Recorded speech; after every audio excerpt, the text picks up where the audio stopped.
माता सुमित्रा, मैं तुम्हारे लाल को युद्ध की अग्नि में झोंककर अकेला राजमहल में आ गया हूं।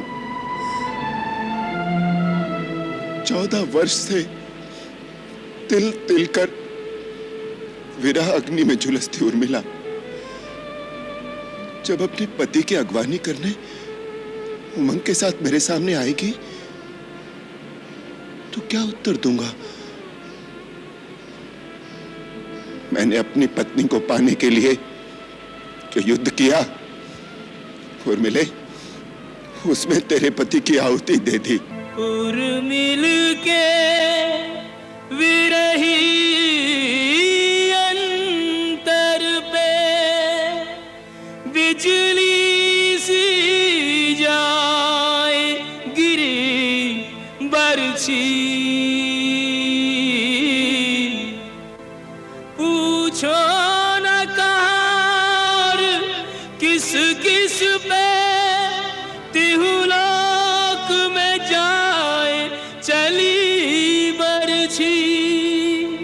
राम भी देख लेगा, शीघ्र ही उसका भी इसी प्रकार अंत होने वाला है। उसे भी अपने भाई के मृत शरीर से लिपटकर रो लेने दो। पिताश्री, अधमरा तो अपने भाई की दुर्गति देखकर ही हो गया होगा। पूजनीय नाना जी, मैंने रघुवंश को निर्वंश करने का बीड़ा उठाया है। राम समुद्र पर सेतु बांधकर लंका में आया था। मैं राम की सेना के एक एक वीर को मारकर उनके मृत शरीरों को अयोध्या तक बिछा दूंगा और उन पर रौंदता हुआ विजयनाथ के साथ लंका की जय पताका फहराता हुआ अयोध्या में प्रवेश करूंगा। वत्स इंद्रजीत, वीर पुरुष कर्म करते हैं, पहले ही अपने मुख से उसका बखान नहीं करते।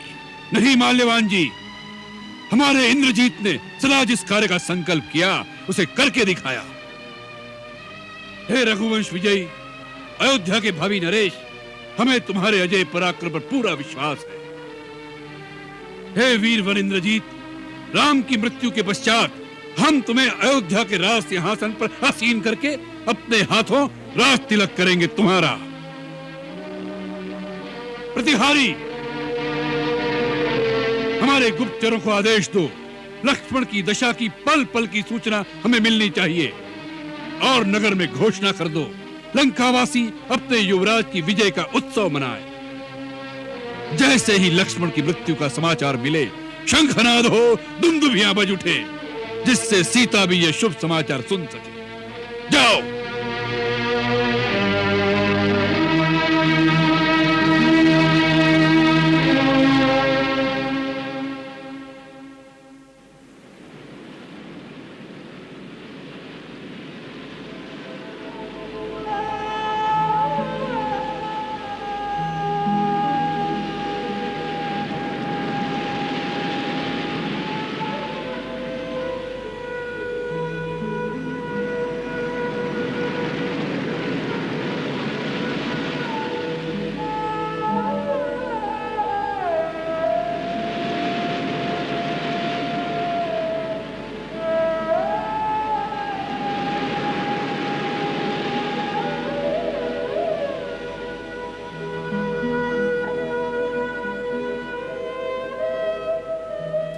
यदि लक्ष्मण नहीं रहेगा तो ये राम भी नहीं रहेगा।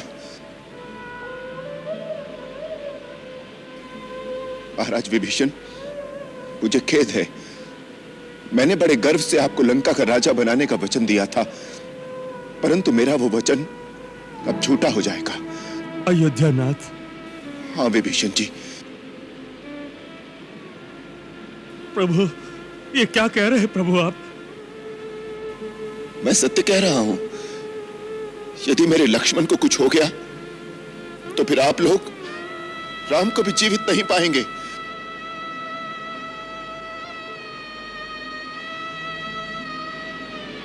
महाराज सुग्रीव, वृक्षराज जामवंत, महाबली केसरी, नल, नील, आप सभी लोगों ने अपने अपने प्राण दांव पर लगा दिए मेरे लिए। दुर्धर्ष युद्ध किया, परंतु दैव के आगे किसी का वश नहीं चलता। यदि मेरी मृत्यु भाई के बिछोह में ही लिखी है तो उसे कौन टाल सकता है? अवधेश, आपको दारुण दुख देने वाले का मैं नामो निशान मिटा दूंगा, जलाकर राख कर दूंगा, लंका को मिट्टी में मिला दूंगा।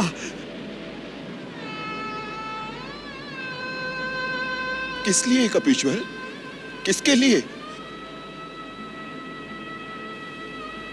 लक्ष्मण जैसे भाई को गंवाकर यदि ये युद्ध जीत भी लिया तो किस काम का? लक्ष्मण बिना अयोध्या का राज कैसे भोग सकूंगा और अयोध्या ही कैसे जा सकूंगा?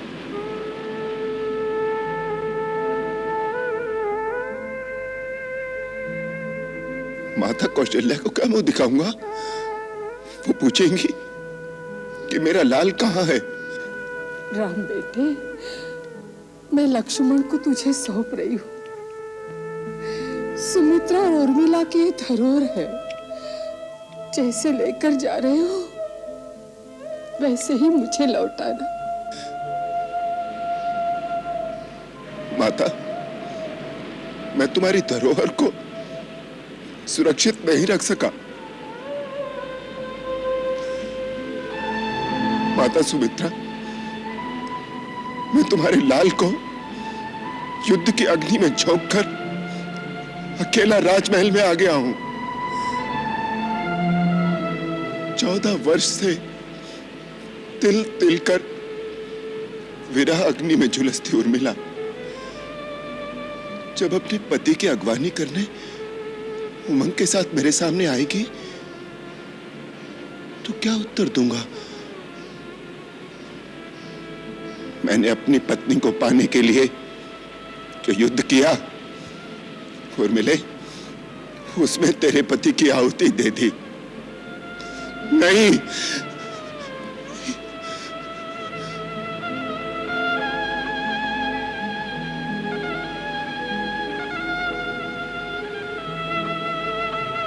लक्ष्मण के साथ जीवन मरण का यह सारा संघर्ष समाप्त हो गया। राम नहीं रहा, केवल उसका अवशेष मात्र है, शेष मात्र है। रघुवीर से धीर गंभीरन को जीवित ही मार गई बरछी। उर्मिल के विरही अंतर पे बिजली सी जाए गिरी बरछी। पूछो न कहार किस किस पे तिहुलोक में जाए चली बरछी। बस देखने वालों ने देखा लक्ष्मण को आन लगी बरछी। लक्ष्मण को आन लगी बरछी।